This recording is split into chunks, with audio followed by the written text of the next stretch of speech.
బిడ్డరా, ప్రతి ఉదయకాలం ఈ దినం దేవుని వాగ్దానం చూస్తూ దేవుని నామాన్ని మహిమపరుస్తున్న ప్రియాతిథి దేవుని బిడ్డలందరూ ప్రత్యేకమైన అమ్మ దేవుని బిడ్డరా, ఈ దినము దేవాతి దేవుడు మనతో ఏం మాట్లాడుతున్నారు చూద్దాం. పరిశుద్ధ లేఖన గ్రంథంలో నుంచి మత్తయి శుభవార్త 6వ అధ్యాయం 33వ వచనం చదువుకుందాం.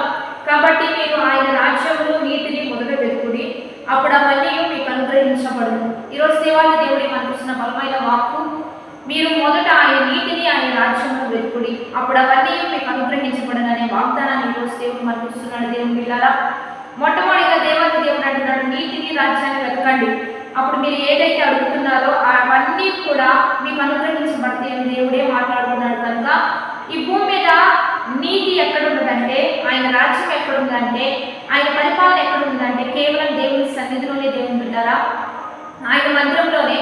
పరలోకంలో ప్రతిబింబం ఎక్కడుంటుందంటే కేవలం దేవుని సన్నిధిలోనే ఉంటుంది. కనుక ఆయన నీతి కొరకు ప్రయాసపడదాం, మందిరాన్ని వెంబడిద్దాం, సహవాసాన్ని వెంబడిద్దాం. ప్రార్థనాపూర్వకంగా ఆయన రాజ్యాన్ని కట్టే పట్ల మనం ముందు కొనసాగుతుంటే మీకు ఏది అవసరమో అన్ని సమకూర్చబడుతూ ఉంటాయి.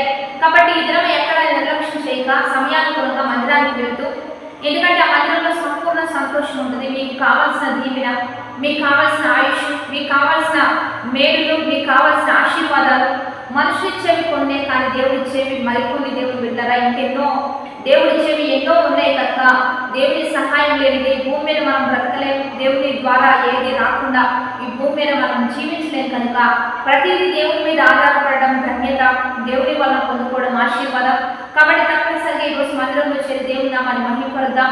ఆయన నీతిని ఆయన రాజ్యాన్ని వెంబడిస్తూ ఉండగానే మీరు ఏది అడుగుతున్నారో అవన్నీ దేవుడు సహాయం చేయబోతున్నాడు, మీకు ఇవ్వబోతున్నాడు.